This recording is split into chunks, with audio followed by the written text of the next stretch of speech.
Assalamualaikum warahmatullahi wabarakatuh.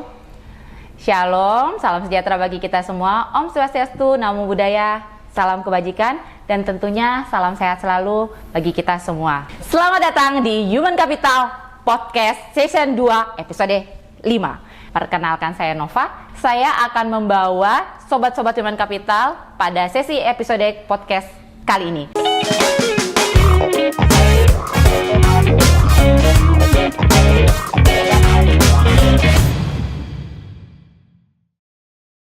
Pada episode kali ini, kita akan membahas khusus terkait fraud. Tentunya dalam keseharian kita sering sekali melihat dan mendengar mengenai sosialisasi fraud atau perbuatan kecurangan ataupun pelanggaran disiplin yang sering dilakukan. Nah, pada episode kali ini kita akan menghadirkan 3 narasumber. Biasanya kalau 3 unsur ini hadir di tengah-tengah kita itu langsung takut banget sih loh. Karena biasanya kalau 3 unsur ini hadir, pasti ada apa-apa nih. Nah, untuk itu mari kita perkenalkan terlebih dahulu. Di sebelah kanan saya sudah ada Bapak Zul Sibarani selaku Kepala Satuan Pengawas Internal. Dan di sebelah Pak Zul ada Bapak Suirwan selaku Deputi Direktur Bidang Kepatuhan dan Hukum. Dan di sebelah saya persis juga sudah hadir Bapak Kamadila Kosasi selaku Asisten Deputi Hubungan Industrial. Halo, selamat datang. Kamadila Kosasi. Oh, Kamadila Kosasi. Mohon maaf ya Pak ya, nggak ada mutasi ya. Aman ya. Boleh diminum dulu Pak, kita mau ngobrol-ngobrol santai. Silakan Pak, diminum dulu Pak, biar nggak tegang. Walaupun pembahasannya cukup sangat menegangkan ya, Sobat Human Capital. Nah, seperti judul podcast kita hari ini, kita ingin membahas mengenai fraud ya Pak ya. Biasanya kalau 3 unsur ini hadir di tiap cabang, itu pasti udah ada apa-apa nih, ya kan? Nah, ini hal yang sangat menarik yang perlu kita perbincangkan, di mana sepertinya fenomena ini sedang melanda di institusi kita, gitu. Memang akhir-akhir ini kita sama-sama melihat banyaknya fraud yang terjadi di internal. Namun kalau kita mencermati ya, khususnya nih buat Pak Kosasi, di tahun 2016 itu sudah terbit mengenai iman etika, budaya organisasi. Ya, budaya organisasi. Nah, yang menjadi penasaran buat Nova nih ya Pak ya, budaya itu kan sudah kita tanamkan. Apa dan bagaimana budaya itu bisa terjalin di teman-teman di seluruh Indonesia, dan kenapa fraud ini masih terjadi? Apakah budaya iman etika itu belum terserap ke sanubari seluruh insan BPJS? Seperti itu Pak. Siap, baik, terima kasih Mbak Nova. Tapi sebelumnya saya boleh dong, Human Capital nggak seram loh. Takut sih aku Pak, lebih takut kita sih. lebih humanis. Baik Mbak Nova, terima kasih. Tadi yang disampaikan Mbak Nova bahwa tahun 2016 kita sudah punya culture budaya organisasi iman etika. Pada saat pembentukan penetapan budaya organisasi, memang pada saat itu kita sangat gencar sekali nih Mbak Nova mensosialisasi atau menginternalisasi budaya organisasi iman etika kepada seluruh insan BPJS Ketenagakerjaan. Baik melalui kegiatan-kegiatan, event-event, flyer, kemudian ada background tuh, setiap visi itu backgroundnya pasti iman etika. Nah, dalam iman etika itu adalah ada perilaku-perilaku yang harus dipatuhi, dilaksanakan oleh seluruh insan sebagai pedoman kita dalam beraktivitas. Nah, belakangan kemudian pada tahun 2019-2020 ketika terjadi pandemi, ini sosialisasinya ada berbeda nih Mbak Nova. Yang dulu menggunakan offline, sekarang harus menggunakan online. Pas era pandemik ya Pak ya? Era pandemik, betul. Kejadian ini bukan hanya terjadi di insan BPJS Tenaga atau di BPJS Tenagakerjaan ya. Semua terjadi di seluruh Indonesia atau bahkan dunia. Pola sosialisasi, kemudian juga aktivitasnya berubah. Nah, kemudian pada masa inilah mungkin sosialisasi kita harus disesuaikan, dan internalisasi terkait dengan implementasi budaya juga mungkin juga harus disesuaikan.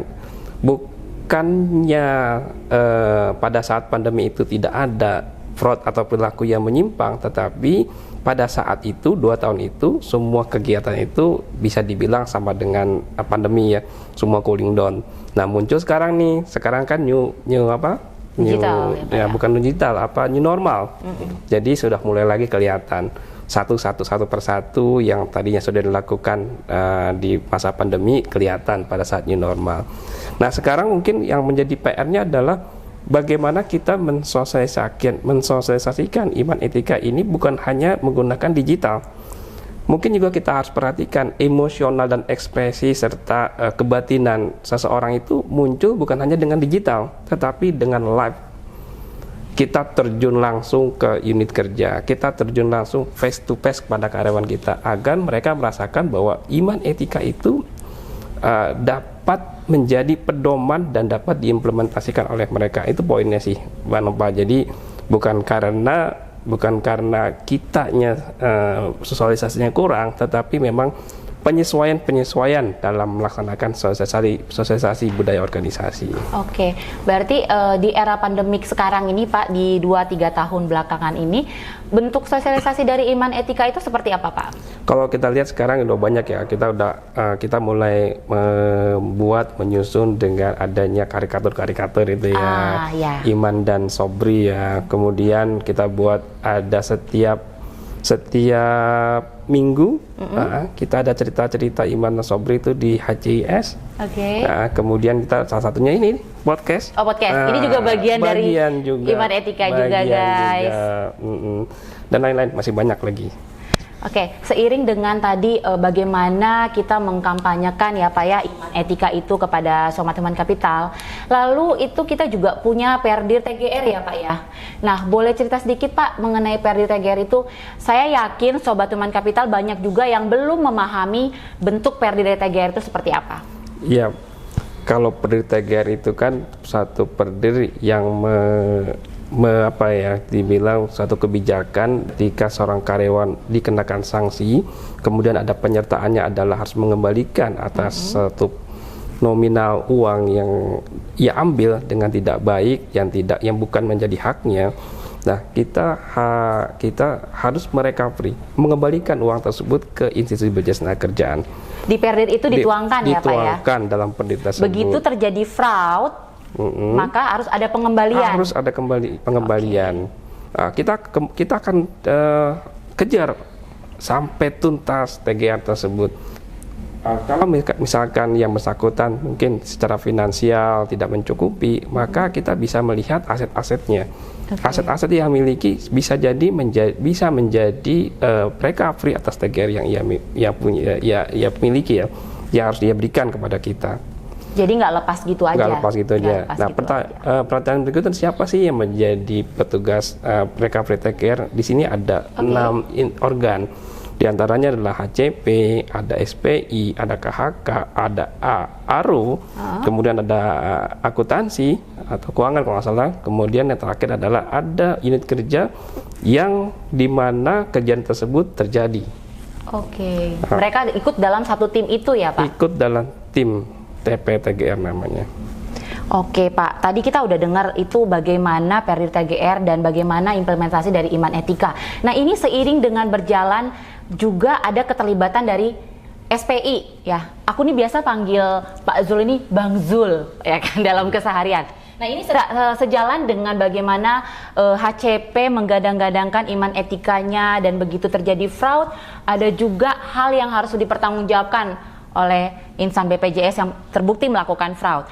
Nah, di Satuan Pengawas sendiri seperti apa, Pak? Begitu terjadi fraud, baru terdeteksi fraud, bagaimana dari SPI bisa membuktikan bahwa si salah satu insan ini telah melakukan pelanggaran atau sudah terdeteksi fraud? Seperti itu, Bang. Terima kasih Mbak Nova. Mbak Nova apa Kak Nova ya? Senyamannya ya, Nova ya. Jadi kalau tadi merujuk pada apa yang disampaikan oleh Human Capital bahwa ada nilai budaya organisasi, kemudian ada peraturan direksi tentang TGR, mungkin juga ada peraturan direksi di KHK yang menyangkut kepada fraud control system dan lain-lain. Dalam perspektif Satuan Pengawas Internal, ini disebut sebagai lingkungan pengendalian. Oke. Jadi kita punya framework soal internal control, ada 5 hal ya. Yang pertama itu soal pengendalian, lingkungan pengendaliannya seperti apa, kemudian risk assessment-nya seperti apa. Yang ketiga itu kemudian aktivitas pengendaliannya, kemudian informasi dan komunikasi, dan kemudian kita monitoring semua aktivitas-aktivitas pengendalian internal dimaksud. Jadi sebetulnya dalam konteks internal control, apa yang disampaikan oleh Pak Coach Sasi tadi adalah keadaan atau kondisi internal BPJS Tenagakerjaan yang sesungguhnya sudah memiliki lingkungan pengendalian yang cukup nih. Regulasi sudah cukup, komitmen sudah cukup, kemudian ada nilai budaya dan seterusnya. Tapi pertanyaannya tadi Bu Nova, sebelum saya jawab pertanyaan itu, kita pengen bilang dulu, kenapa kok fraud ini masih berlangsung ya? Iya, dan fenomenanya makin meninggi di tiap ini. Dalam catatan kami, sejak tahun 2004 sampai dengan hari ini, tahun 2022 adalah tahun di mana angka fraud itu semakin memiliki angka yang terbanyak ya. Di 2002. Di tahun 2022 ini. 22 ini, oke. Sebelum-sebelumnya pada tahun sekitar 2010 itu cukup banyak juga, tapi akhirnya trennya itu melandai terus sampai tahun 2016, 17, 18 turun hanya 1-2 begitu ya, sampai tahun 2020 ini fenomenal banget nih. Di tahun ini ya Bang ya? Tahun ini begitu besar, banyak angkanya, dan angka-angka ini menarik ya kalau nanti kita bicarakan lebih lanjut gitu. Nah, balik kepada pertanyaan tadi, bagaimana SPI menetapkan gitu ya? Ini supaya jangan sobat human capital juga memiliki pandangan atau mindset yang keliru soal bagaimana kita menetapkan seseorang itu salah atau tidak salah. Sebetulnya kerangka kerja dari Satuan Pengawas Internal itu telah diatur ya. Perubahan perilakunya diatur. Itu dulu yang pertama mau kami sebutkan. Yang pertama, bahwa seluruh insan Satuan Pengawas Internal itu harus memiliki integritas yang tinggi. Jadi tidak boleh omongnya beda sama hatinya, kemudian dari pikirannya, tindakannya, itu semuanya harus berintegritas. Itu sejalan juga dengan nilai budaya. Yang kedua, harus objektif nih. Semua auditor dipastikan objektif. Arti objektif itu adalah bersikap, menilai sesuai dengan bukti yang ada. Jadi based on evidence gitu ya. Yang ketiga, kerahasiaan. Kerahasiaan itu dijaga, tidak disampaikan secara sembarangan, dan semua bukti-bukti yang ada ditemukan tadi itu disimpan secara benar dan tidak diungkap secara sembarangan. Yang keempat, kompetensi, bahwa kita punya kemampuan untuk menyatakan atau mendapatkan bukti-bukti yang relevan, dan dari hasil itu begitu baru kemudian kita analisis. Prinsip-prinsip ini kemudian didukung oleh azas praduga tak bersalah, tetap saja begitu. Azas praduga tak bersalah, sehingga apa yang ditemukan oleh SPI adalah sesuatu yang sudah diyakini sesuai dengan fakta-fakta yang ada, objektivitasnya seperti itu. Sehingga kalau kita kemudian menerima laporan atau didasarkan atas hasil audit operasional, ada indikasi-indikasi yang mengarah kepada fraud, maka cara kerja kita tetap menggunakan pedoman perilaku yang ada dengan menjunjung tinggi azas praduga tak bersalah, sampai kemudian ada alat bukti yang cukup memadai untuk menyatakan atau menilai seseorang itu bersalah atau tidak bersalah. Begitu kira-kira dari kami. Nah, menarik tuh tadi kan, tadi Bang Zul bilang ada berapa langkah-langkah yang kita coba lakukan gitu kan Pak. Nah, Kalau nggak salah, bukan kalau nggak salah sih, emang benar ada portal WBS, Whistleblowing System. Nah, si Whistleblowing System ini kan dikelola oleh Satuan Pengawas Internal ya Pak ya? Salah satu pengelolanya adalah SPI. SPI. Nah, tentunya apakah banyak Pak pelaporan-pelaporan baik itu mau fraud maupun pelanggaran disiplin juga masuk ke WBS? Dan apakah itu juga ditindaklanjuti oleh SPI? Ini salah satu lingkungan pengendalian tadi yang saya maksud yang dibentuk itu dalam framework dari fraud control system, bahwa kita menyiapkan media pelaporan ya. Jadi bagi siapapun yang melihat, mendengar, menyaksikan, mengetahui ada perbuatan-perbuatan pelanggaran etik, pelanggaran hukum ataupun tindakan tidak berintegritas, itu dilaporkan kepada kita melalui whistleblowing system gitu ya. Nah, data ini kemudian diolah. Apakah banyak yang kemudian melaporkan kasus fraud? Secara umum, kalau kita nilai dari substansi pelaporan itu, sebetulnya kita selektif untuk menyatakan yang mana yang kasus perlu ditindaklanjuti, mana yang tidak. Secara proporsi itu lebih banyak kasus sebetulnya yang yang tidak dapat ditindaklanjuti, apakah karena ini hoax atau karena ini sekedar informasi yang tidak punya dasar bukti, kemudian hanya gosip saja gitu gosip-gosip dan lain-lain gitu ya. Biasanya yang kita tindaklanjuti itu adalah sebuah pelaporan yang setidak-tidaknya punya satu alat bukti. Baru nanti kemudian ada aktivitas tindak lanjuti, biasanya ada oleh HCP dulu ya, HCP. Kemudian untuk studi untuk pemeriksaan pendahuluannya, baru kita nanti untuk pendalamannya begitu. Tapi dijamin kerahasiaannya ya Pak ya? Setiap orang yang melaporkan kasus di WBS dijamin kerahasiaannya. Karena kan pasti gini, Sobat Human Capital pasti ada rasa-rasa ingin melapor atau melihat kejadian dan ingin melaporkan, tapi ragu untuk melaporkan WBS. Nah, artinya seperti tadi Bang Zul bilang, begitu melaporkan tentu akan dijaga kerahasiaannya, seperti itu ya Bang ya? Bahkan di dalam si pelaporan itu tidak wajib pakai identitas kalau nggak salah ya. Oh gitu? Dalam itu Pak? Perdir yang saat ini tidak mewajibkan identitas. Jadi kalau ragu atas kerahasiaan identitas pelapor, sepanjang bukti perbuatan yang dilaporkan itu memang ada dan cukup, itu kita tindak lanjuti. Meskipun yang ngelaporin itu katakanlah tidak mencantumkan identitasnya begitu. Tapi tetap akan dilacak ya Pak ya, tetap akan dilihat. Kita akan menelusuri dan memeriksa bukti yang disampaikan itu apakah itu mengandung unsur kebenaran atau sekedar hoax saja ya. Gitu. Jadi jangan ragu, kami kami menyampaikan kepada semua sobat Human Capital bahwa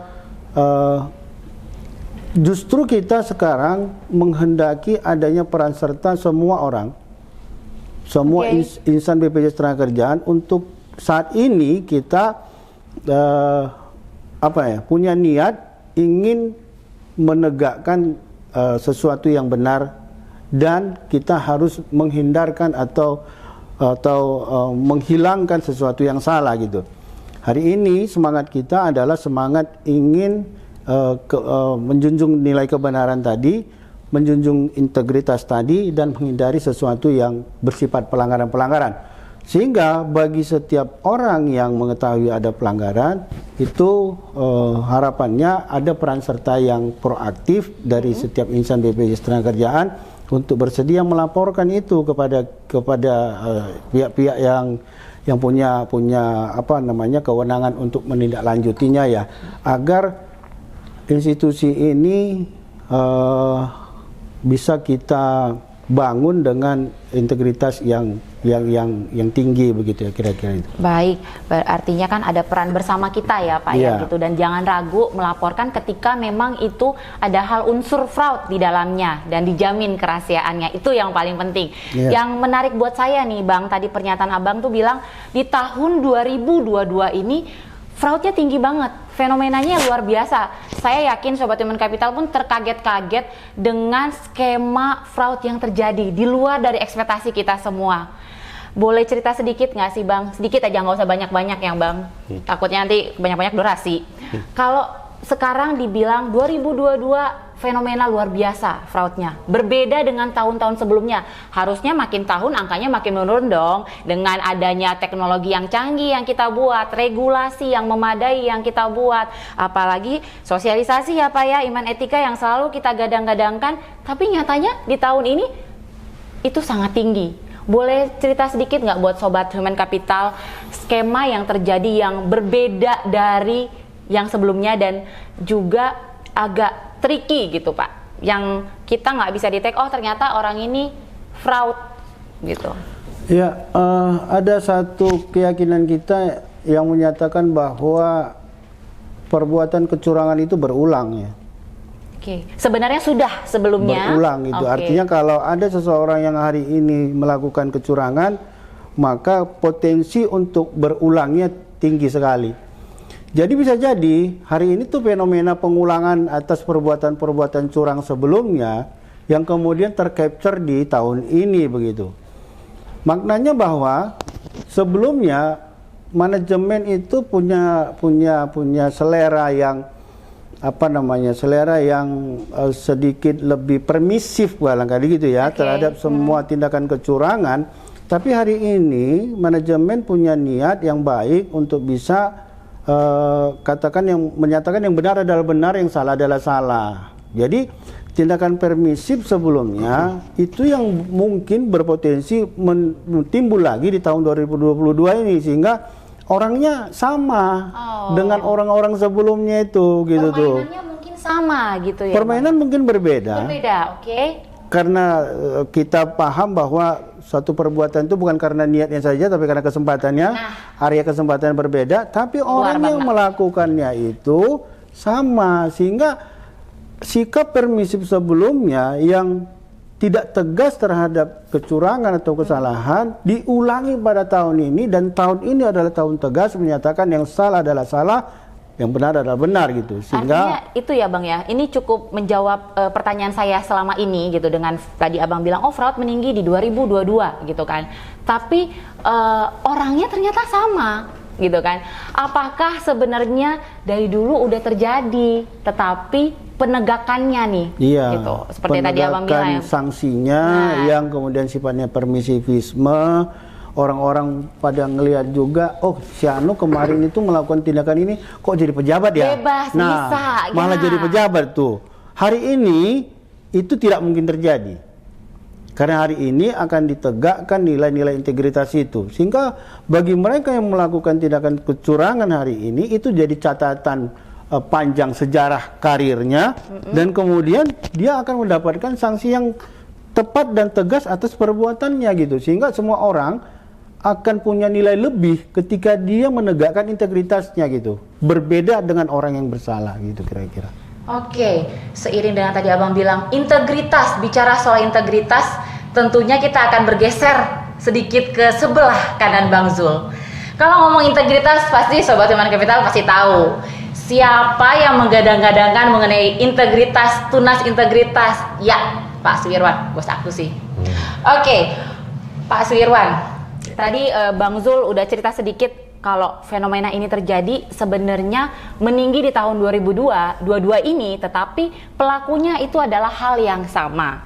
Nah, yang menjadi pertanyaan Nova dan mungkin pertanyaan teman-teman Sobat Human Capital ya, pelaku ini biasanya apa sih modusnya gitu kan? Karena kalau dari Human Capital tadi di awal kita sudah menggadang-gadangkan iman etika, nilai budaya, perdir sudah kita buat yang sedemikian rupa. Lalu dari sisi satuan pengawas juga tidak henti-hentinya ya Pak ya melakukan audit, baik audit operasional gitu kan, berulang-ulang ke cabang maupun ke kantor wilayah. Nah, dari KHK sendiri nih Pak, begitu setelah terjadi ya, misalnya kalau udah melewati dari HCP masuk ke SPI, masuklah ke KHK.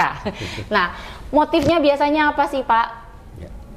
Jadi sebelum langsung ke motif, mungkin sama dengan HCP atau SPI ya. Sebenarnya KHK itu fungsi yang ramah ya. diawali mungkin regulasi ya. Jadi kita di fungsi kepatuhan dan hukum ada aspek regulasi di mana kita menyiapkan regulasi tentunya bersama fungsi terkait. Disitulah kita mengatur tata cara, prosedur rekan-rekan semua di kantor cabang, Sobat Human Capital, bagaimana melakukan aktivitas. Jadi tentu pengaturan ini bukan tanpa tujuan ya. Di situ pasti ada maksud sehingga kita bekerja sesuai dengan prosedur. Tidak sebagai bekerja apa adanya ya. Kadang-kadang ini yang sering salah kaprah, senior bilang biasanya seperti ini. Nah, hari ini kebijakan manajemen memang cukup berbeda ya. Mungkin pengaturan sudah sangat tegas sehingga itulah yang harus dilakukan. Nah, untuk memastikan aspek-aspek tadi di KHK juga ada fungsi yang memonitoring ya. Nah, mungkin rekan-rekan atau Sobat Human Capital paham mengenai Sipatu di mana seluruh pejabat struktural mengisi Sipatu. Di situ ada kuesioner untuk memastikan bahwa tim dari si pejabat struktural telah melakukan tugas sesuai dengan fungsinya. Jika ada hal-hal yang menjadi catatan, silakan berikan masukan sehingga buat kami di kantor pusat bisa mempengaruhi kebijakan atau menyesuaikan kebijakan yang dilakukan saat ini berdasarkan hasil kuesioner tersebut. Nah, tentu hasil kuesioner ini juga disampling oleh rekan-rekan wilayah maupun kantor pusat dan hasilnya kami sampaikan ke SPI maupun manajemen risiko. Tentu tujuan buat apa? Untuk mengidentifikasi agar hal itu tidak sampai kejadian karena ini masih memitigasi risiko. Berarti ada ruda paksa ya Pak? Maksudnya seperti tadi Bapak bilang kalau ada juga memastikan mereka comply atau tidak seperti itu ya, dan itu diisi oleh pejabat struktural. Artinya tanggung jawab penuh itu ada di pejabat struktural seperti itu ya Pak? Ya, sebagai atasannya tentu harus bisa memastikan bahwa timnya telah melakukan tindakan sesuai dengan regulasi yang sudah disiapkan. Nah, saat anggaplah terjadi sesuatu, nah ini yang tadi Pak Zul sampaikan oleh Bang Kosasi yang sampaikan tadi, dan ternyata ada juga kemungkinan kita digugat, dilaporkan pihak eksternal. Nah, teman-teman kami di bantuan hukum memberikan pendampingan. Nah, ini ramahnya kami di situ. Oh, ramahnya di situ. Ramahnya HCP, ramahnya SPI saat melakukan pendampingan ya Pak ya. Pendampingan. Jadi kami meyakinkan bahwa kepada seluruh Sobat Human Capital, selama teman-teman melakukan tugasnya sesuai dengan prosedur, jika ternyata digugat, dilaporkan pihak eksternal, tenang aja ya, pasti didampingin dan insya Allah itu akan berjalan lancar. Jadi ini bukan sesuatu yang menakutkan. Selama tidak terbukti ya Pak. Kalau laporannya Pak Zul ternyata berindikasi tindak pidana, maka kami mengkaji dari sisi aspek hukumnya apakah tindakan tersebut memang harus dilaporkan kepada aparat penegak hukum. Dalam hal ini kepolisian ataupun mungkin kejaksaan kalau itu tipikor. Nah, kenapa? Karena BPJS Tenagakerjaan sebagai badan hukum publik tentu wajib menjaga institusi ini agar tidak terpapar sebagai pelaku korupsi korporasi, sehingga dengan tindakan tersebut maka membebaskan institusi ini dari tindakan tadi. Nah, kenapa kami sampai melaporkan? Tentu yang paling utama adalah efek jera, karena sepanjang sejarah mungkin baru kali ini ya, mungkin rekan-rekan semua sudah melihat bagaimana CEO message yang beredar beberapa minggu yang lalu. Ini melalui proses yang cukup panjang tentunya. Teman-teman SPI sudah melakukan proses audit, kami telaah, kami dalami, dan setelah kami pastikan bahwa ini adalah tindakan pidana yang harus memberikan efek jera, maka kami laporkan kepada APH. Dan setelah dilaporkan, tentu buat teman-teman yang lain yang di sekitar lingkungan pelaku tadi, kami lindungi. Ada fungsi kami sebagai perlindungan pelapor ya.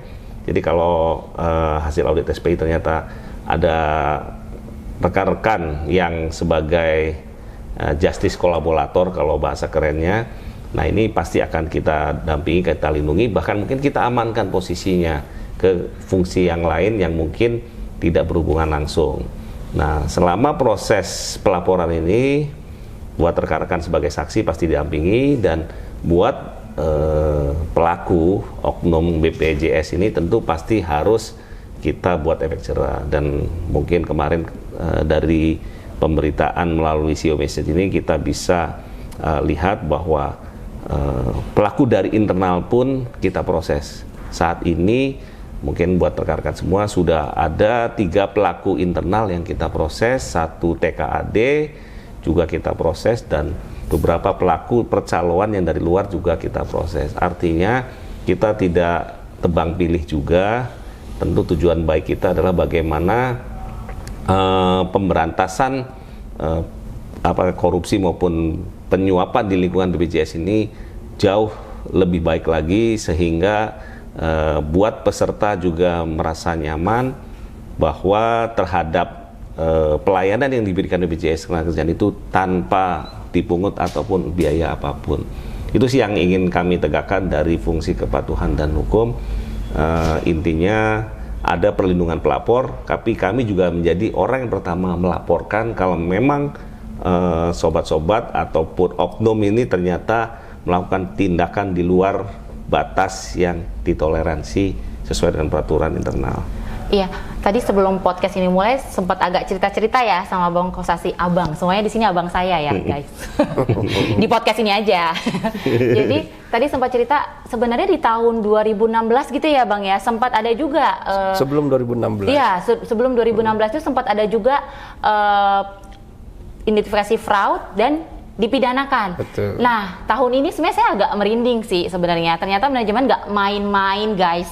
Semua segala bentuk perbuatan korupsi, fraud atau penyuapan itu dipidanakan gitu ya, Pak Suirwan ya. Yeah. Dan di tahun ini pula mungkin sobat Human Capital merasa, wah ternyata ada teman saya, atau wah ternyata orang yang kita kenal, seperti itu ya. Dan itu nggak pandang pilih ya Pak ya, semua tetap harus ditegakkan. Artinya manajemen kali ini nggak main-main gitu. Nah, saya mau gali sedikit karena ini adalah hal yang cukup miris sih sebenarnya di institusi kita. Walaupun tadi Bang Kosasi bilang ada konov di sebelum 2016 kasusnya, tetapi memang tidak booming seperti ini. Nah, lalu bagaimana 3 buk ini, kalau bisa dibilang 3 unsur ini ya, atau 3 divisi ini kan begitu itu terjadi pasti turun nih semuanya. Sebenarnya saya ingin tahu bagaimana peran si STI-nya, peran si HCP-nya, dan juga KHK di sini adalah pasti yang paling terakhir nih menyikapi ini, maksudnya menangani kasus ini gitu. Dari masing-masing 3 urusan ini, misalnya dari SPI deh, Bang Zul, bagaimana kondisi ini, temuan yang terjadi ini hingga sampai kita layangkan ke pidana, walaupun memang dari manajemen sendiri berkomitmen bahwa ini harus ditegakkan. Baru Pak, sebelum ke Bang Jul, mungkin ada satu menarik yang disampaikan, disampaikan oleh Pak Suirwan, bahwa aktivitas-aktivitas yang ada di kita di BPJS Ketenagakerjaan tentunya ada SOP. Ya, SOP. Ada juga SOP, ada juga aktivitas yang tidak sesuai SOP, tetapi sudah terjadi sejak zaman bakala. Jadi ada satu kebiasaan yang belum tentu sesuai dengan SOP, tentunya janganlah dilanjutin, janganlah diteruskan. Konfirmasi lagi untuk perdirnya apakah itu sudah benar atau tidak. Jadi mungkin kalau boleh dibilang bahwa kebiasaan itu yang terjadi yang di satu tempat belum tentu benar, tetapi yang benar itu yang harus diimplementasikan. Nah, itu mungkin yang tadi saya garis bawahi disampaikan oleh Pak Suirwan. Itu menarik sih. Tapi biasanya itu bidang-bidang apa sih yang mereka bisa melakukan itu gitu loh? Apakah misalnya gini ya Bang, kebanyakan kan memang kita ini kan dilihat mungkin pelayanan gitu kan, karena kan berkaitan dengan ini ya, klaim seperti itu, atau bidang keuangan. Nah, biasanya yang paling sering terjadi itu bidang apa? Kalau saya melihatnya semua punya potensi. Semua punya potensi. Jadi seluruh insan BPJS Ketenagakerjaan harus membiasakan yang benar. Oke. Lihat SOP-nya, lihat sistemnya, lihat alurnya, sesuaikan dengan apa yang sudah ditetapkan. Niscaya ya kita tidak ada tidak ada maladministrasi dan lain sebagainya. Lumrahnya kan seperti itu ya Pak ya. Lumrahnya kita harus menjalankan SOP, regulasi yang memang sudah dibangun. Dan pada saat SOP itu ada, tapi ternyata ada celahnya. Ya kan, kadang-kadang gitu kan Bang.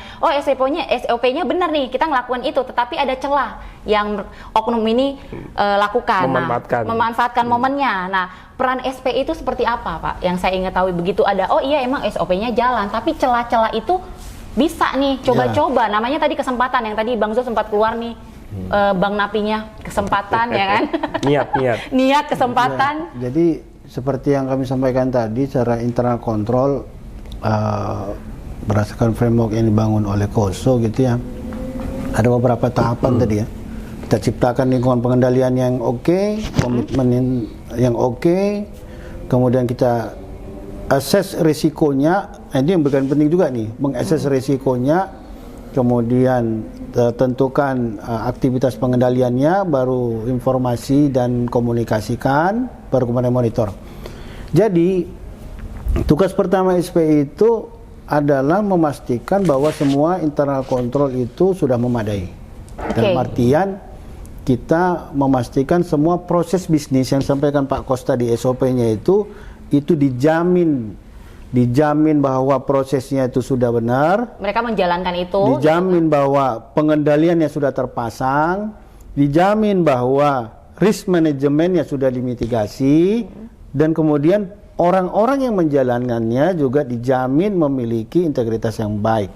Sehingga tugas pertama kami adalah memberi jaminan assurance kepada manajemen bahwa semua SOP-SOP itu sudah in place. Itu yang pertama. Yang kedua, fungsi kami adalah memberikan peran consulting. Oke, jika ada SOP yang kemudian belum clear, ambigu, kurang lengkap, kurang orang, dan lain-lain, termasuk ada inisiatif-inisiatif baru, strategi baru, dan lain-lain, maka SPI menjalankan peran consultingnya. Kira-kira pilihan terbaiknya apa dalam mengeksekusi atau menjalankan strategi, inisiatif, atau SOP tadi gitu. Nah, dari awal kami itu mencoba menyeimbangkan antara peran assurance dengan peran consultingnya, sehingga ini memberikan sinergi bagi pertumbuhan gitu ya, pertumbuhan organisasi, dan memberi added value lah ke sana. Iya. Itu satu hal yang norma awalnya. Normatifnya seperti itu. Normatifnya seperti itu ya. Nah, kemudian ada proses untuk memastikan tadi ada audit operasional tuh ceritanya ya, memastikan ini segala macam. Yang kedua ada audit tujuan tertentu yang kami lakukan. Itu kalau udah in case ya. Ada dugaan, ada indikasi, tapi atau masih ada agak laporan lama, dari WBS ada dari, yang patut untuk ditindaklanjuti. Kita coba cari bukti lain dan seterusnya, lakukanlah audit tujuan tertentu. Sampai kemudian nanti buktinya sudah mulai mendekati fakta, baru lakukan investigatif dan kita nyatakan pihak suspek itu salah atau tidak bersalah. Itu peran SPI tadi ya Pak, kami dalam fraud. Dalam konteks ini maka kami menghadirkan bukti, serahkan kepada Pak Sirwan. Pak Sirwan nanti menilai, oh ini cocoknya gimana cara nanganinya gitu. Tapi ini menarik nih Pak soal SOP tadi. Nah, budaya membaca di kita kan agak kurang. Tadi Pak Sirwan sempat mengatakan bahwa ini lumrahnya gini nih, dari senior udah kayak gini, dan pada akhirnya sering sekali fraud itu terjadi. Sebenarnya mereka salah administrasi atau nggak sengaja atau ada tekanan. Nah, hal-hal itu sebenarnya yang paling banyak itu dari mana Pak? Tekanankah atau nggak sengaja atau kebiasaan? Ya udahlah ya gitu. Mungkin kalau ngomongin fraud nih Mbak Nova, dari definisinya sendiri ya, khususnya di BPJS Tenagakerjaan, itu adalah tindakan yang disengaja. Jadi pasti sengaja gitu. Terus pasti menguntungkan diri sendiri atau orang lain. Nah, itu yang faktor kedua. Yang ketiga, tentu dengan cara dilakukan curang. Kalau curang pasti dilakukannya tidak sesuai peraturan perundangan, melanggar atau SOP peraturan internal, dan dampaknya pasti akan merugikan keuangan BPJS Tenagakerjaan. Bisa aset badan atau bisa aset dana jaminan sosial. Aset badan ya BUBM. Tapi kalau aset dana jaminan sosial berarti klaim-klaim. Nah, dari tiga tadi kan sebenarnya banyak, setiap orang punya kesempatan ya. Nah, tadi Mbak Nova nyampein. Nah, ini jadi kalau kita ngomongin penyebab terjadinya fraud ya tiga kan. Pertama ya kesempatan. Ya. Karena melihat, ternyata saya mempunyai peluang dari A sampai Z berhubungan dengan peserta sendirian aja.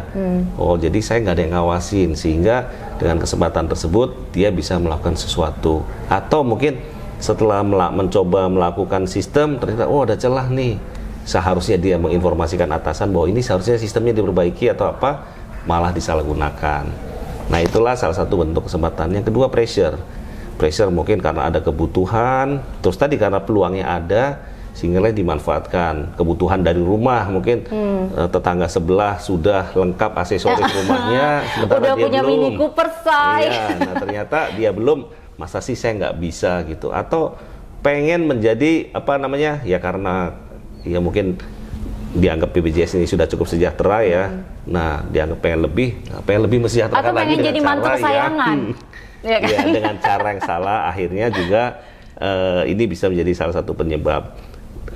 Dan pressure ternyata nggak cuma dari rumah atau dari atasan ya Pak ya. Dari atasan juga. Ternyata atasan mungkin ada target-target tertentu sehingga harus dilakukan dengan cara yang salah. Nah ini juga salah satu penyebab.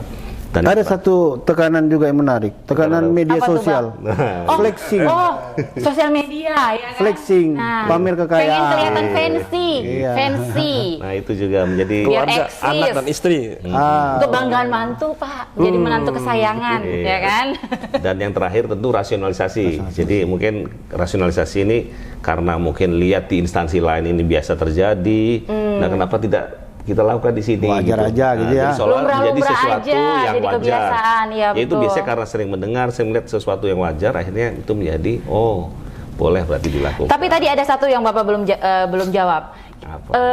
Biasanya nih pelakunya itu seringnya siapa? Gitu.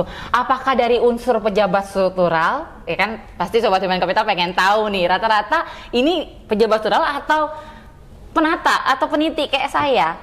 Biasanya dari mana Pak? Ya mungkin itu sebenarnya Pak Zul yang paling tahu ya. Tapi saya yakin ya semua posisi itu punya kesempatan. Manajemen punya kesempatan. Peluang selalu ada gitu ya, Pak? Yang punya jabatan struktural punya kesempatan. Staf berinteraksi langsung juga punya kesempatan. Bahkan TKAD yang di lingkungan kita punya interaksi langsung dengan ini juga punya kesempatan. Atau mungkin juga pelaku di luar melihat loh kok BPJS kayak gini ya, gampang banget diakses. Itu juga punya kesempatan. Artinya kesempatan itu pasti ada ya dari semua jabatan maupun dari semua orang, sehingga sistem sebenarnya sudah memagari ya. Secara elektronik kenapa dilakukan ada JIMO? Tujuannya apa? Mengurangi interaksi dengan orang. Kurang interaksi tentu akhirnya ya nggak ada unsur balas budi atau merasa terbantu. Itu sebenarnya tujuan dari aplikasi. Nah ini namun yang terjadi kadang-kadang aplikasi pun bisa disalahgunakan. Oke. Gitu. Jadi pelaku itu tidak mengenal pendidikan, Oke, nggak tahu mulai S1, dari S2, ya kan? SD sampai profesor Mau berdegree. pernah melakukan tindakan kecurangan. Ya. Profesinya juga tidak kenal profesi, siapapun bisa melakukan itu gitu ya. Dari usia, mulai dari usia paling muda sampai usia paling tua juga punya potensi melakukan itu. Tapi poinnya gini ya, poinnya siapapun pelakunya di unit kerja itu, maka pimpinan tertinggi di unit itu ikut bertanggung jawab atas Tanggung perbuatan itu. renteng, dan itu tertuang di dalam aturan ya Pak ya, bahwa itu ada tanggung renteng. Artinya agak ini juga ya, malapetaka buat pimpinannya. Semisalnya Bukan malapetaka, maksudnya ini. stafnya gitu loh, stafnya yang melakukan ikutan juga. Ya artinya memang di situ mesti ada kesadaran bersama, membangun tim yang kuat, ya kan. Kemudian pengawasan, jangan lupa pengawasan tadi. Kontrolnya ya. Salah satu implikasi dari nilai budaya tadi yang disampaikan oleh Pak Kos adalah keteladanan. Bagaimana atasan itu jangan mempressure. Iya. Pokoknya saya nggak mau tahu Anda setor. Nah, itu jelas itu nanti fraud. Karena itu adalah bagian dari jabatannya ya. Pak. Iya, bagaimanapun caranya saya nggak mau tahu. Yang penting targetnya tercapai. Sementara, gitu ya. sementara kontrolnya tidak dilakukan seperti itu Sementara dia tidak melakukan fungsi pengawasannya, bahwa kemudian dapat target yang berintegritas dong, dengan kualitas yang baik dong, gitu ya kan. Setor menyetor sudah tidak ada lagi, itu zaman dulu. Mungkin kalau ada pun zaman dulu. Kalau zaman sekarang tuh tidak ada lagi istilah kenal setor menyetor dan segala macamnya ya. Artinya hilangkan pressure atasan tampillah sebagai teladan bagi unit kerjanya. Setidaknya itu. Nah, tadi kalau dilihat hasil temuan dari SPI gitu ya, Bang Kostasi, bagaimana atau peran dari HCP-nya begitu mendapatkan temuan-temuan dari SPI, dan peran dari human capital atau hubungan industrial itu seperti apa menyikapi temuan dari SPI? Iya, dari temuan-temuan yang disampaikan oleh teman-teman SPI, tentunya tadi saya kembali dulu ke awal ya, Mbak Nova, bahwa internalisasi budaya organisasi itu sebagai tools agar tidak terjadi fraud-fraud yang kita tidak inginkan. Kemudian di sana juga ada tools di kebijakan-kebijakan di human capital, ada kegiatan coaching yang dilakukan mestinya per triwulanan dan semestinya sudah menjadi bagian kontrol. Tapi coaching itu dilakukan bukan berarti setelah SPI turun. Memitigasi. Ini bagian mitigasi dari fraud-fraud yang terjadi.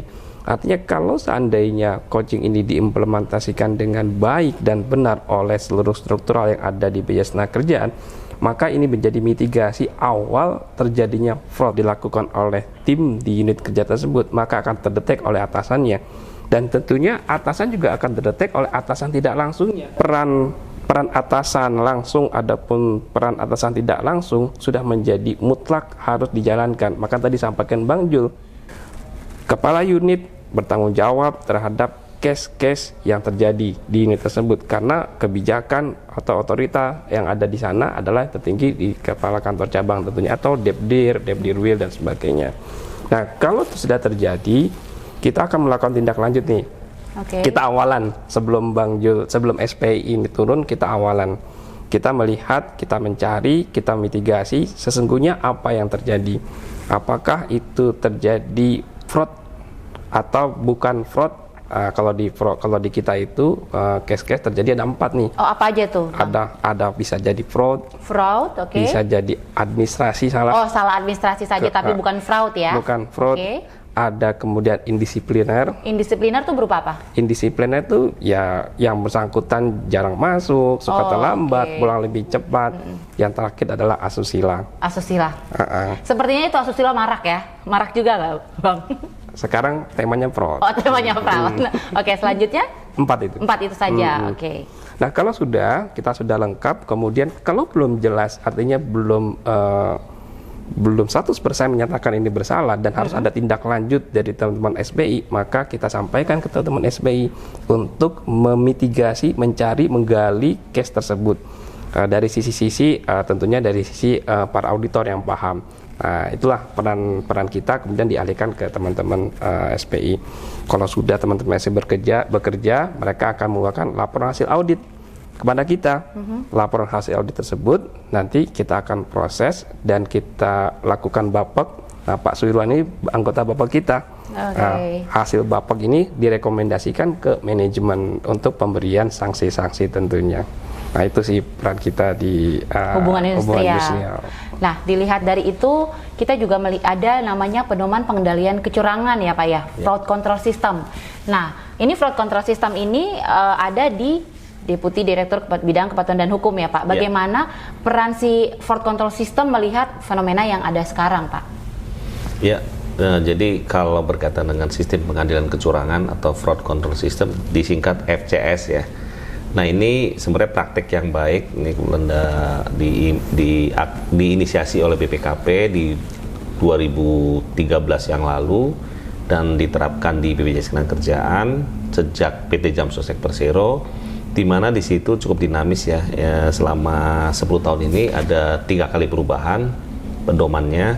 Nah, di sini intinya bagaimana BPJS Ketenagakerjaan menyiapkan infrastruktur dalam bentuk atribut-atribut. Jadi atribut kebijakan, kebetulan PIC-nya adalah di KHK. Nah, di sini bagaimana bahwa kebijakan di BPJS Ketenagakerjaan telah berpihak kepada upaya-upaya pencegahan kecurangan.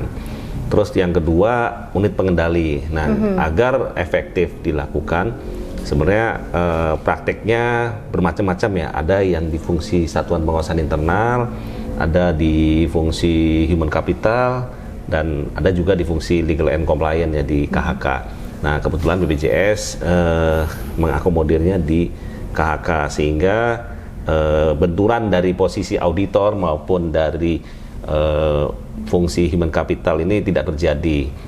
Nah, selain itu ada upaya-upaya. Jadi upaya berasal dari, kalau di KHK sendiri, perlindungan pelapor dan pelaporan kepada aparat penegak hukum yang tadi saya sampaikan sebelumnya. Nah, di SPI ada fungsi investigasi, di HCP ada fungsi berkaitan dengan atribut bagaimana membangun budaya dan disiplin di BPJS Tenagakerjaan. Di sisi lain juga ada yang kepada eksternal, yaitu bagaimana kepada peserta. Jadi intinya program-program ini bersinergi dilakukan agar dalam tatanannya BPJS Tenagakerjaan ini terhindar dari kejadian kecurangan. Itu sih sebenarnya konsep besarnya.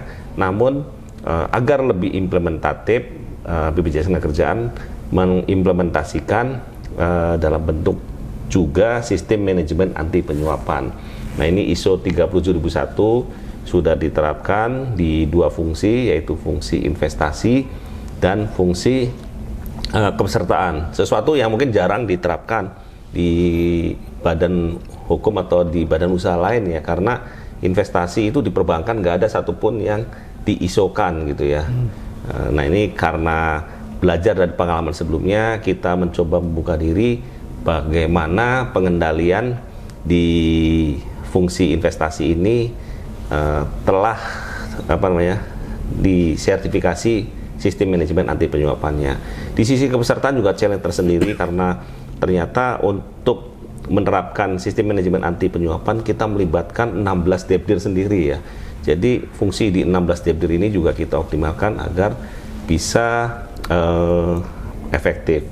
Selain itu juga mungkin di KHK ada unit pengendalian gratifikasi yang secara spesifik bagaimana mekanisme termasuk juga etikanya ya. Jadi pada prinsipnya kan karena bersifat pelayanan tentu kita tidak ada unsur memberi atau menerima. Nah, ini bagaimana mengendalikan hal tersebut, dan kalaupun terjadi maka fungsi dari UPG ini akan melaporkan, berkomunikasi dengan KPK maupun menerapkan secara internal bahwa hal-hal tersebut mana yang boleh dan mana yang tidak. Nah, ini fungsi dari UPG. Mungkin itu fungsi pencegahan ini ada di kepatuhan internal BPJS Ketenagakerjaan yang alhamdulillah kita selama 4 tahun berturut-turut ya, waktu itu kita menjadi salah satu lembaga dengan pengendalian gratifikasi terbaik di Indonesia ya. Nah, itu yang akhirnya kita menjadi tempat best practice juga, sehingga apa yang kita lakukan secara baik itu kita tularkan. Dan bahkan tadi Mbak Nova mungkin sudah menyampaikan ya, ada mengenai tunas integritas. Ya, agar memperkuat fungsi KHK ini, kami ada tunas integritas, tentu berkolaborasi. Dan itu masih berjalan sampai sekarang ya, Pak? Masih berjalan, berkolaborasi dengan Human Capital, bahwa agen-agen kita ini yang sekitar 564 ya, nah, karena kan ada juga yang sudah mengundurkan diri atau apa, nah ini mungkin berkurang, tapi ini sudah secara efektif menjadi lokomotif ya di setiap fungsi atau di unit kerjanya masing-masing, karena KHK tanpa tunas integritas rasanya terlalu berat untuk memastikan integritasnya BPJS Ketenagakerjaan ini bisa diterapkan dengan baik. Dan harapannya mereka bisa menjadi virus-virus integritas ya di setiap cabang atau di daerahnya masing-masing ya Pak ya. Jadi menarik juga nih Pak, sempat tadi Bang Kosasi bilang ada CEO message bahwa apapun itu bentuk fraud itu akan dipidanakan. Seperti itu, mau dari eksternal maupun dari internal. Nah, yang menjadi pertanyaan buat saya ini, apakah ketika case ini masuk ke KHK, nah ini ada pendampingan nggak nih Pak? Dan seperti apa bentuk pendampingannya? Ya, tentu sebagai pelapor bisa dua kondisi ya. Apakah fungsi KHK langsung sebagai pelapor atau kami juga delegasikan kepada atau menguasakan kepada pengacara ya. Lawyer ya. Nah, dengan mekanisme pelapor yang ada saat ini mungkin ada 3 kasus didamping lawyer, sementara ada 6 kasus lainnya kita tangani sendiri. Nah, dari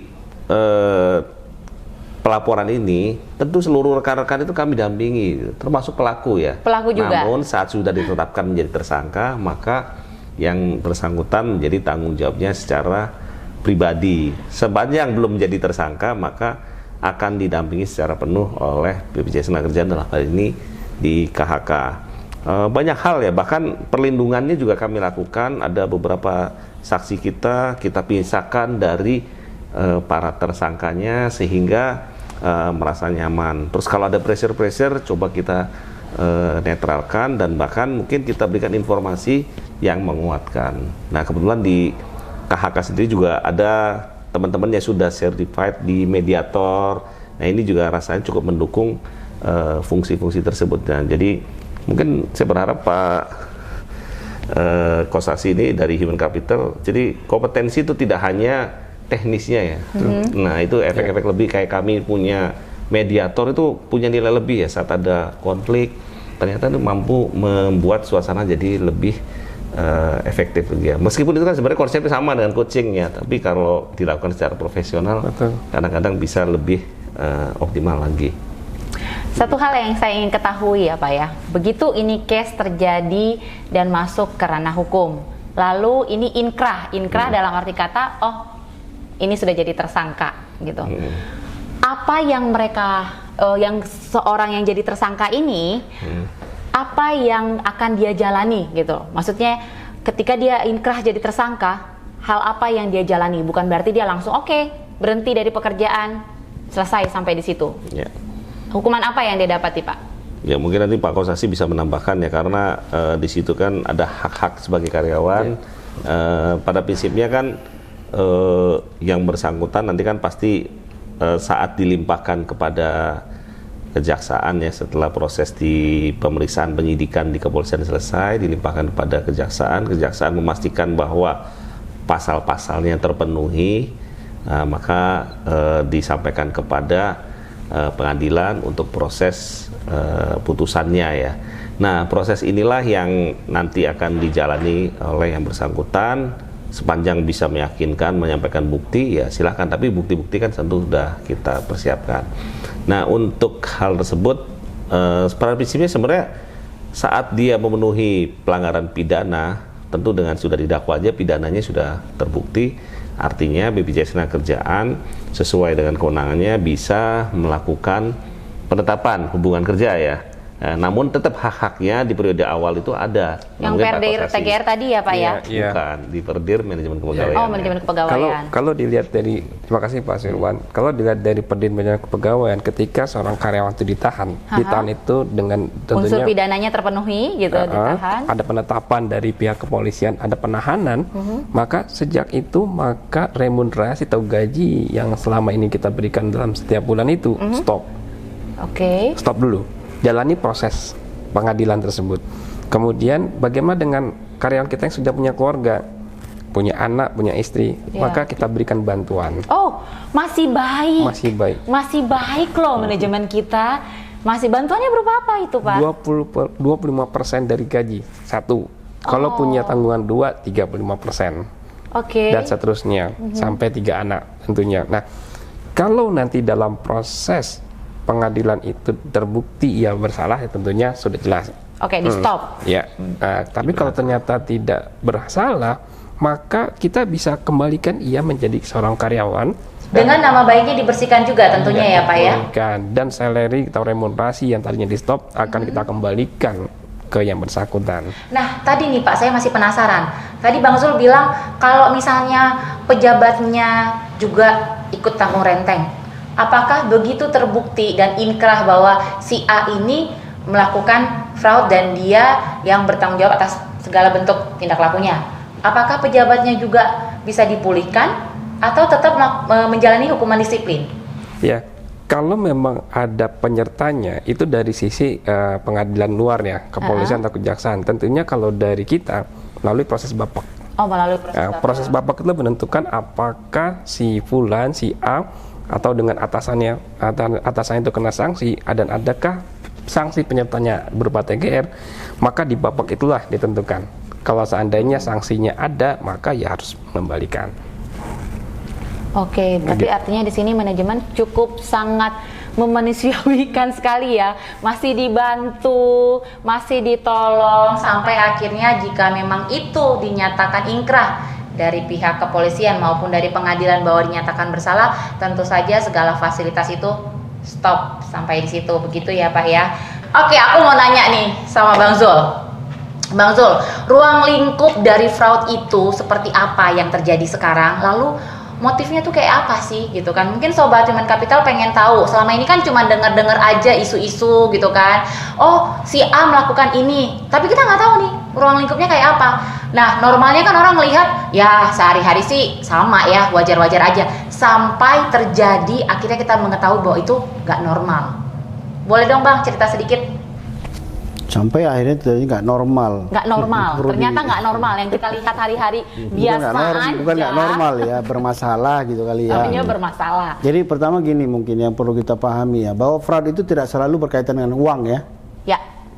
Tidak selalu berkaitan nggak melulu dengan uang. Tidak apa selalu, dong Bang? Tidak selalu aku sih selalu uang ya Bang. Berimpact pada uang. Oke.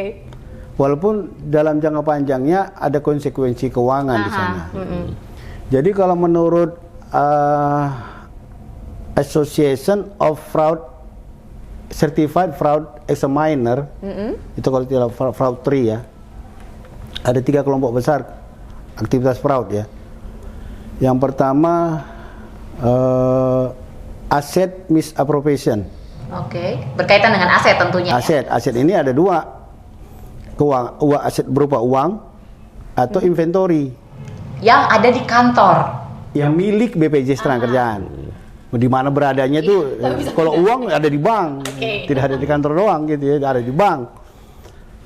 Yang keuangan, jenisnya macam-macam, skimming, mencuri, mencuri uang.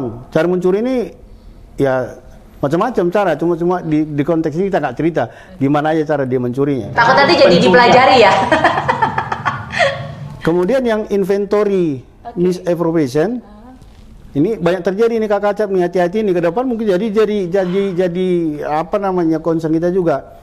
Bawa kendaraan ke rumah, dikumpulin kendaraan di rumah dipakai sendiri. Maksudnya dikoleksi gitu ya Pak? Dikoleksi. Mungkin satu punya untuk hobi Pak, ngoleksi aset kantor kan ada yang kayak gitu. Satu untuk istri, satu untuk pembantu, satu untuk anak, itu tuh nggak boleh, itu fraud itu. Itu fraud. Keren ya pembantu dapat mobil. Membawa inventaris kantor ke rumah. Tapi apakah itu masih sering terjadi Pak? Mengingat kan bisa dikatakan secara finansial kita kan sudah cukup terpenuhi seperti itu Pak. Kadang-kadang ada istilah apa itu ya, orang yang senang mencuri itu apa istilahnya? Apa klepto Pak? Kleptomania itu. Kalau klepto itu penyakit ya kan Pak? Itu bukan karena dia butuh sesuatu. Sama juga dalam konteks ini kan karena menunjukkan dia punya power. Oke, pengen balik lagi ke tadi Bang Kosasi bilang ya, biar dibilang jadi mantu kesayangan, idaman. Motifnya macam-macam gitu ya. Kita punya fasilitas laptop, mungkin ada HP, mungkin ada inventaris lain yang kita pakai tidak untuk kepentingan BPJS Ketenagakerjaan, itu fraud. Dan akhirnya stafnya juga nggak berani melaporkan ya Pak ya, karena itu udah dijadikan ya udah biasanya gitu kan. Nah seringkali kayak gini-gini ini dianggap ringan gitu.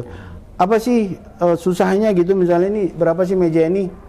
Tapi kalau meja ini milik kantor, kemudian dibawa ke rumah karena dinilai ini bagus, ditaruh di ruang tamu, dijadikan pajangan, itu menarik juga, menambah keindahan ruang tamu rumahnya gitu. Iya lumayan, ini gelasnya juga bagus sih Pak, tapi aku coba dulu ya Pak ya.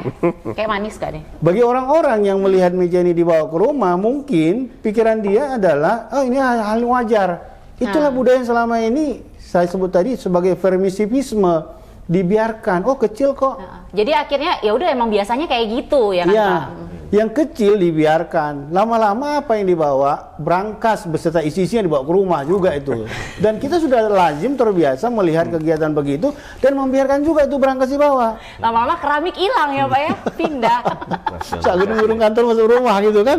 Nah, maksud saya ini bagian dari fraud. Jadi fraud itu tidak hanya selalu berkaitan dengan uang tadi. Contoh lainnya misalnya ya yang terkait dengan fraudulent statement, ini biasanya di laporan keuangan ya. Yang overstatement, ada statement gitu ya, supaya KPI-nya bagus, supaya kinerja profitabilitasnya tinggi, contoh kasus Garuda itu kan kayak ketemuan gitu kan, itu kan overstatement gitu kan, yang belum waktunya diakui sebagai pendapatan kayak gitu-gitu itu fraud. Employee credentialing termasuk absen tidak hadir. Absen tapi nggak masuk. Absen tapi nggak masuk. Ini mungkin potensi besar. Dan tapi nggak ada yang berani melaporkan juga. Karena dia absen di rumah, pakai media device, electronic devices online, tapi orang entah di mana-mana itu. Tidak ada yang kontrol dan lain-lain. Mungkin di awal-awal dianggap lumrah. Oh, karena apa namanya? Kebiasaan baru, ya kan? Perilaku baru dianggap, lama-lama jadi kebiasaan. Akhirnya dia nggak datang ke kantor, di rumah terus kerjanya. Padahal di rumah itu juga nggak terkontrol. Tapi itu pengaruh pandemi gak sih, Bang? Udah enggak lah sekarang. Sudah enggak, maksudnya kan mengikuti kebijakan organisasi dong. Kalau kata organisasi yang kita bilang kalau bekerja di rumah, ya bekerja di rumah. Tapi kalau bekerja di kantor, kita bekerja di kantor.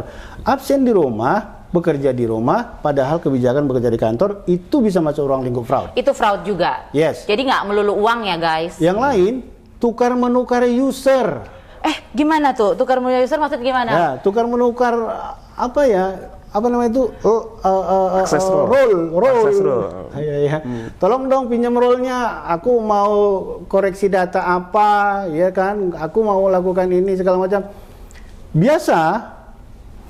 Biasa pimpinan unit suka nitip tuh. Nah, ini berkaitan sama benturan kepentingan nih. Suka Pak Suirwan nih. Yakinlah bahwa itu perbuatan fraud.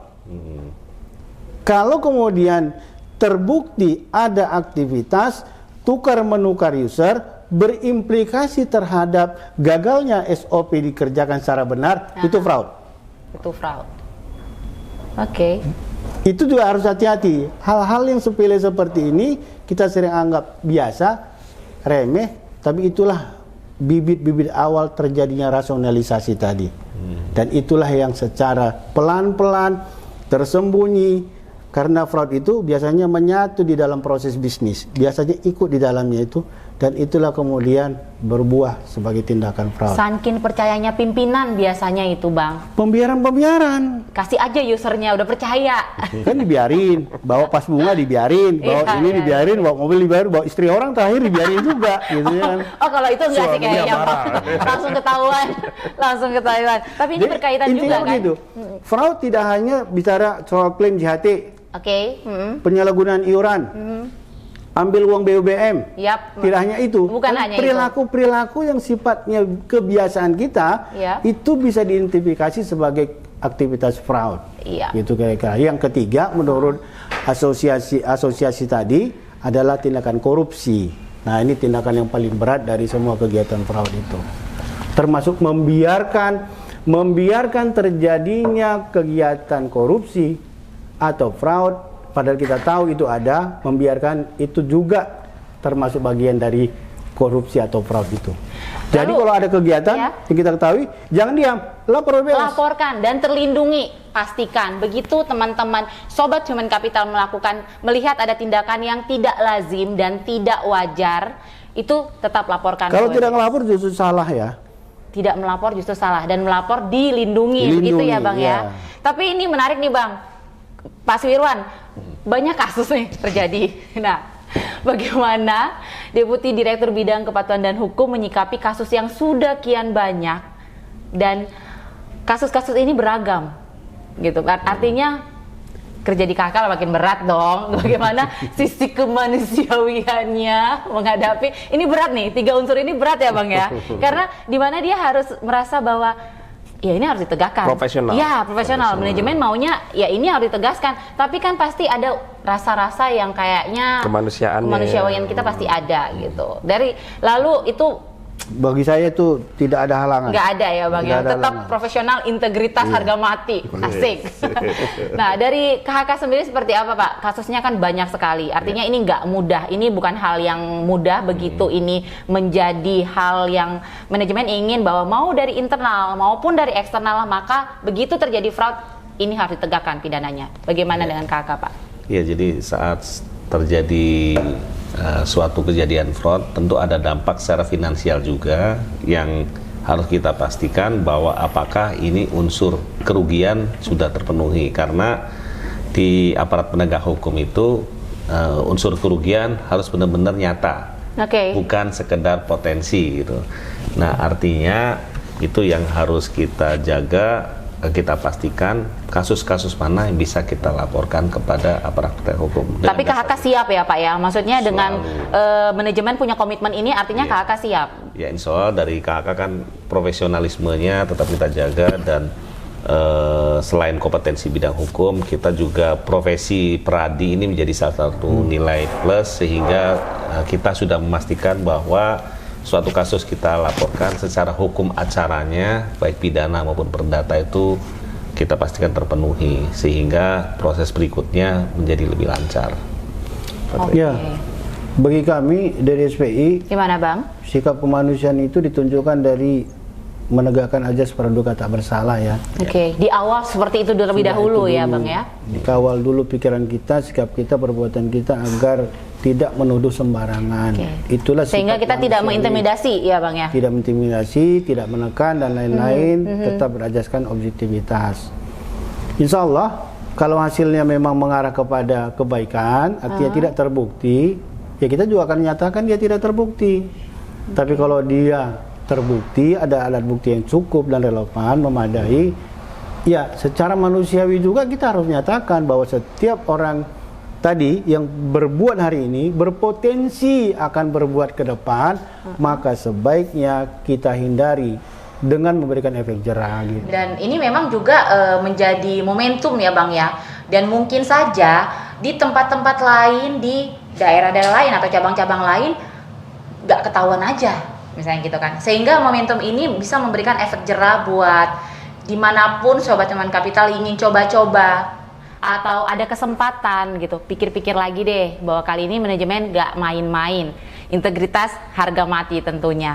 Oke, terakhir nih, dari semua sistem yang sudah kita bangun, salah satunya WBS, fraud control system, lalu iman etika yang selalu kita gadang-gadangkan, hal-hal apa yang mendukung semua itu bisa terjalin dan berjalan di institusi ini?